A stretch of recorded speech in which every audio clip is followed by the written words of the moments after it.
Welcome to RidgeLife, I'm Tim, and today we're going to put in a 1 acre food plot.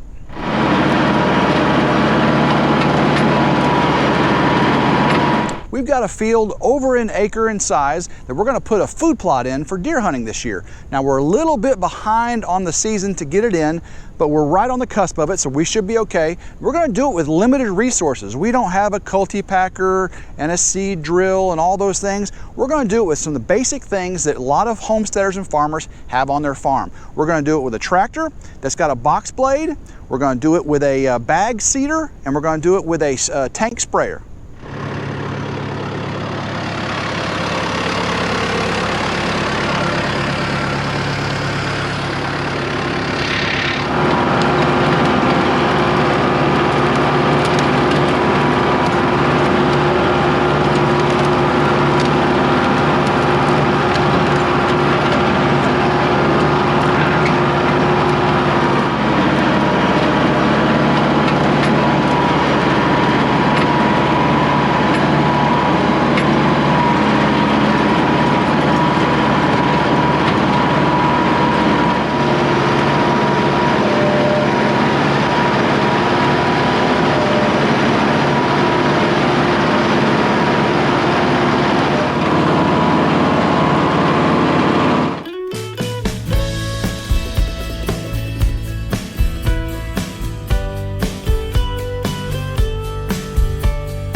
First of all, I want to show you this Yard Tough shoulder broadcast spreader I bought off Amazon. I think you'll like it. I put the link in the description.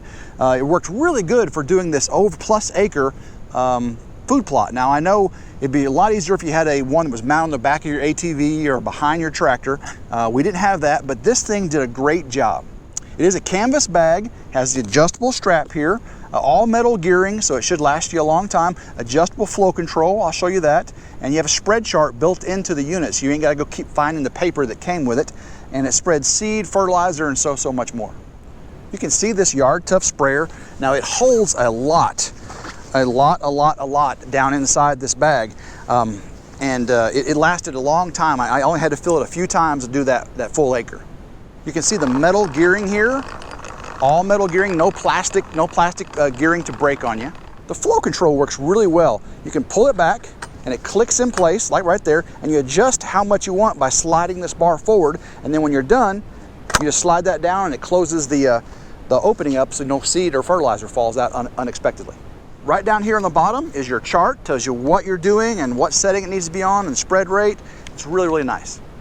For fertilizer, I used a water-soluble blend. I put it in my 30-gallon tank sprayer and pulled it behind the four-wheeler, and Did a real good job. I used 2 25-pound bags for my 1 acre. Now, the amount you use is going to depend on your soil test. You know, if you want to check your soil, it'll tell you what pH and if you need to add lime to it, which usually you need to add a lot of lime, or you need to add your fertilizer. So for what we did today was 30-10-10. You may use completely different for your application, but I used 50 pounds of 30-10-10 added to my 30-gallon tank sprayer, drug it around the food plot, and got it prepared for rain.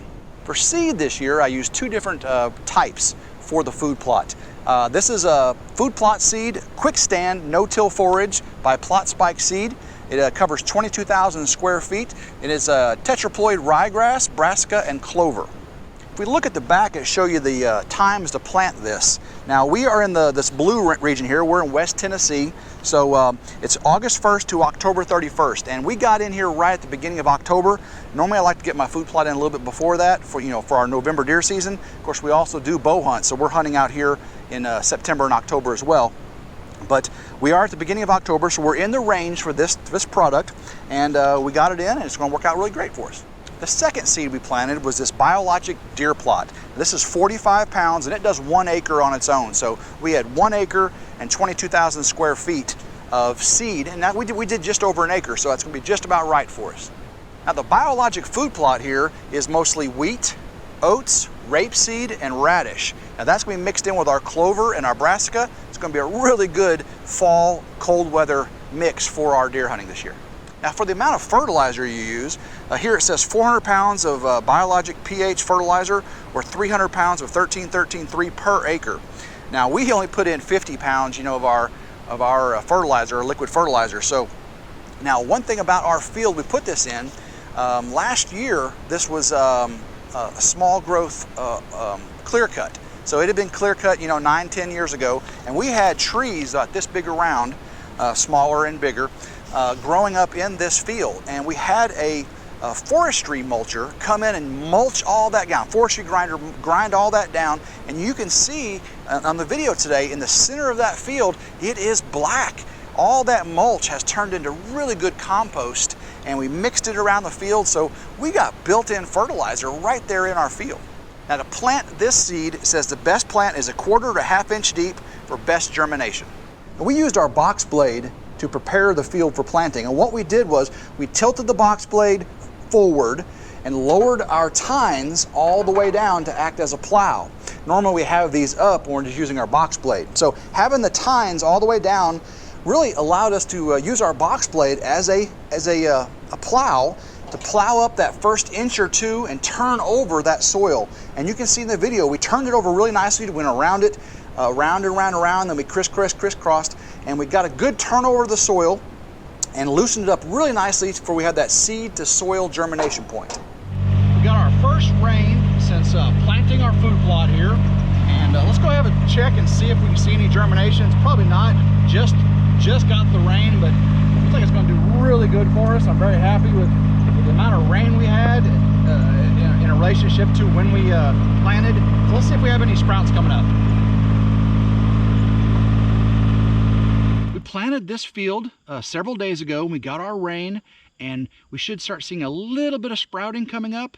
I see a few things that may be starting to sprout, but it's hard to tell right now.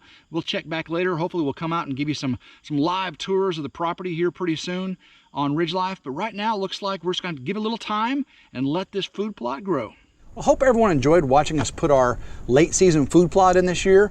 We're crossing our fingers that the germination is going to happen with the rain we had in relationship to when we planted our seed. I think it's going to work out great for the end of bow season here, getting into rifle season. I think we're going to have a lot of really nice forage for our deer coming out of the woods over here. We know we've got a lot of nice deer back in them woods, and there's tons and tons of acorns out in the woods right now. I want to get them out here coming this late fall, early winter, into our field, eating our browse before they head off into the fields of our adjoining neighbors. They got lots of big fields with all kinds of, beans and corn and all that stuff left over.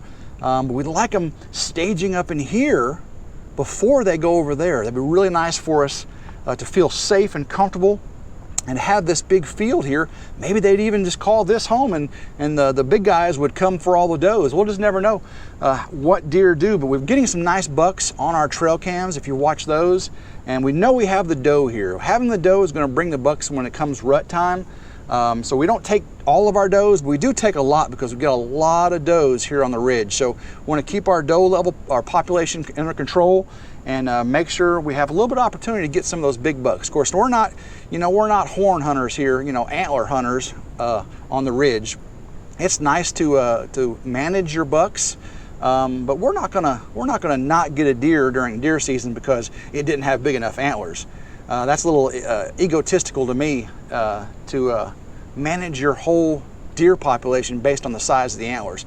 I want healthy deer, I want the right number of deer, and I want a freezer with some deer meat and some venison in it. If I have big deer and no venison in my freezer, I feel I fail as a land and deer manager for our property.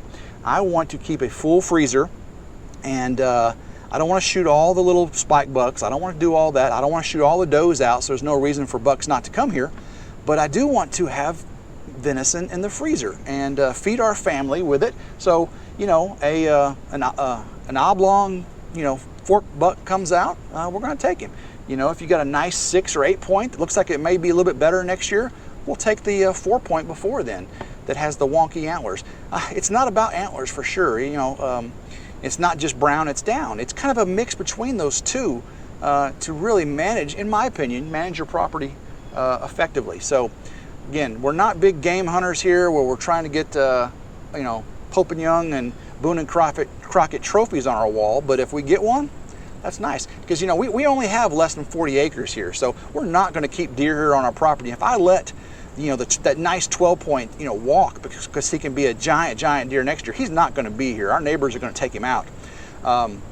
So we're also not going to shoot him to oblivion too, so we don't have any bucks at all on the property. So you can see where we're going with our deer management philosophy here, and I guarantee not everybody prescribes to that or agrees with it, but it's working for us. We took 6 deer last year here on the property, 2 bucks and 4 does. I love that ratio. 2 of them had CWD, so we didn't eat those 2, and that's just my choice, my preference based on the CDC guidelines. We did not eat those 2, but the other 4 were tasty. We'll be back out here soon to check on this food plot, and hopefully we'll take you along with us and let you see the updates. So until next time, I hope everyone has a blessed day, and go RidgeLife.